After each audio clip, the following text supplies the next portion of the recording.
This is a story. It's called The Tale of Attor. It is by Marley Paddington and Baggan. They wrote the story and did all of the illustrations as well. They did this in my young authors after school class, and I'm really, really impressed by their work. And I wanted to read the story so that after I give them their books, that we would have a little memory of the story that they created. So here we go. The Tale of Attor by Marley Paddington and Baggan.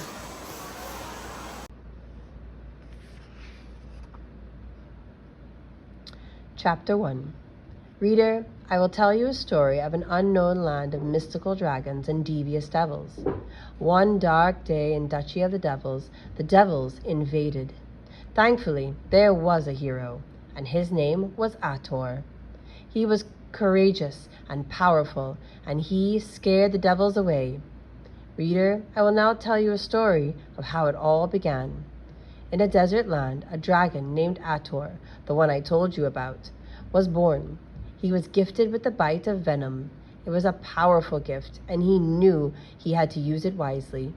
One drop of his venom could kill 100 dragons. He said he'd always wanted to be a hero, and reader, he was.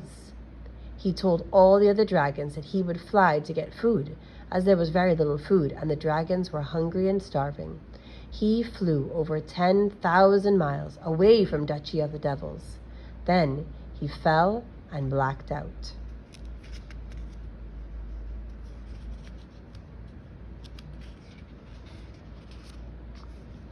Chapter 2. I need to tell you another story. One night in the pitch-black forest of Cyspera, a dragon was hatched from an egg. As it crawled out of its egg and let out a tiny roar, it took a short while for the baby dragon to grow up. His name was also Attor. One night, many years later, Attor was walking in the dark blood forest when he heard a frightening noise in the midnight sky. He looked up to see a dragon had fallen from the sky.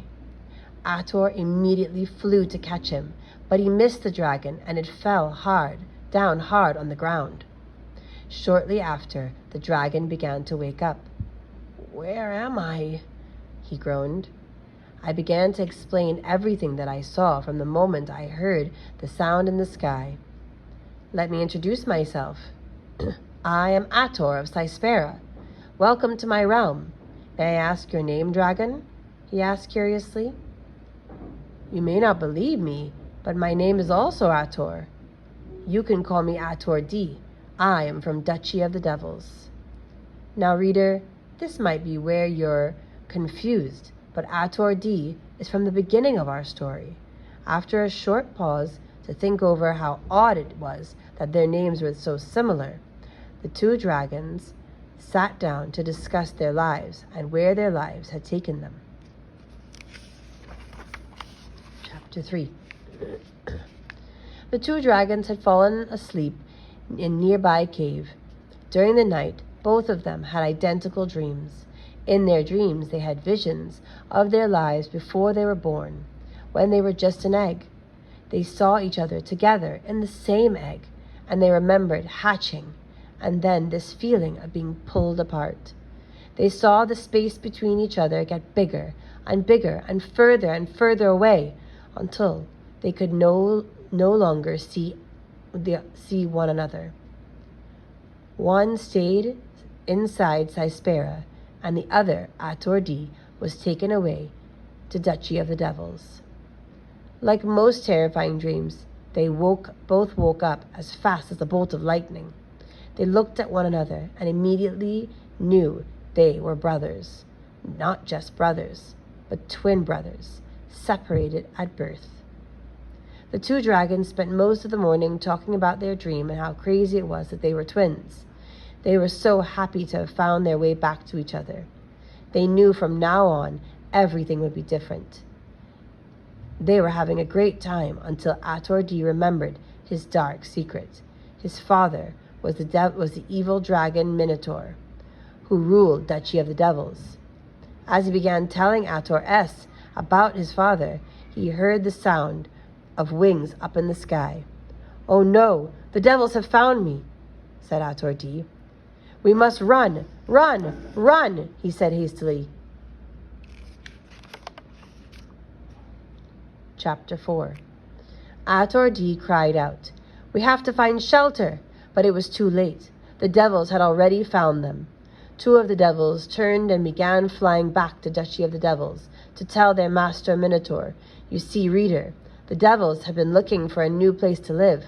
Like many who have come before them, they followed the dragon master to different realms, using up the resources until nothing is left."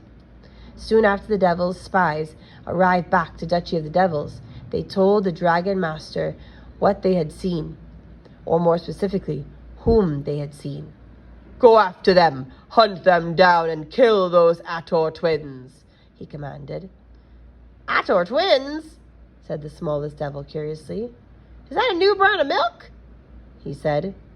"No, you mutton heads, the twin dragons," he roared. "Oh, we'll hunt down the Attor twins and kill them too," they said nervously.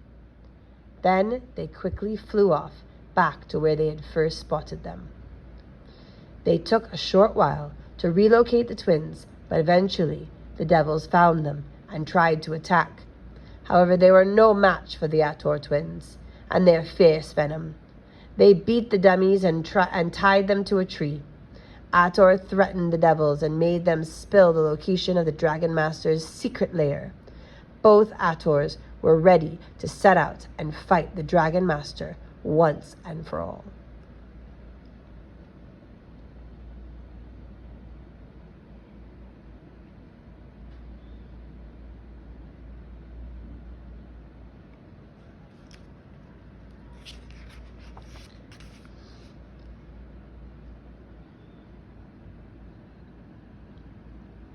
Chapter 5.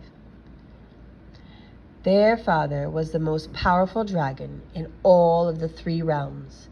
Minotaur was his name, but he was known by all as the Dragon Master.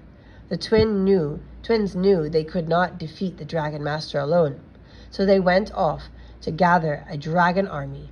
First, they traveled to Duchy of the Devils to look for the best of the best dragons. Then, they went back to Cyspera to gather their troops. In total, they found 352 dragons. Together with the dragons, they learned to work together. They taught them all they knew about Minotaur, both his strengths and weaknesses, which weren't many.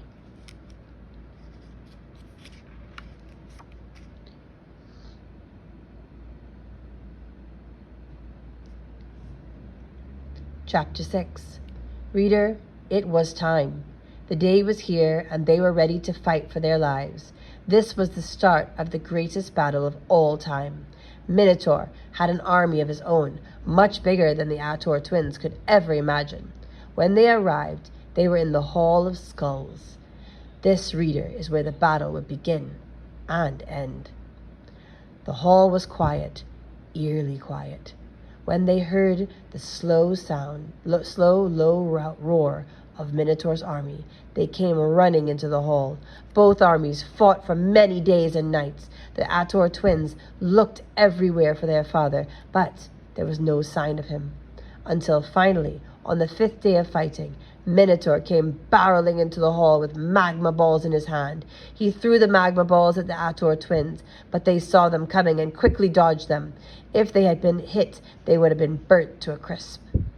Then the Attor twins did something unseen, as they both spewed venom at the same time directly towards Minotaur. Their combined powers made a mega blast, which hit Minotaur and then finished him off with a double tail sting. It was finally done. Minotaur was defeated once and for all.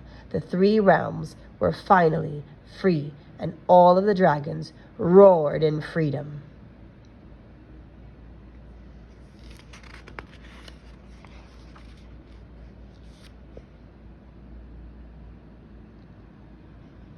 Chapter 7. The Attor twins round up the remaining devils and dragons who had fought for Minotaur. They offered them freedom and a new life in the 3 realms. There were still a few of them who did not want to follow the new rules, and they were banished from the realms forever. Over time, the realms moved closer together as they are now, followed a new path. The Attor twins were named the new rulers, and the 3 realms were now called the lands of Attor. The end. So this was a really great story. It was one of their first, actual books that they created, and I'm really, really impressed, and I hope you enjoyed it, and I hope that they continue writing and illustrating books in the future. Thank you.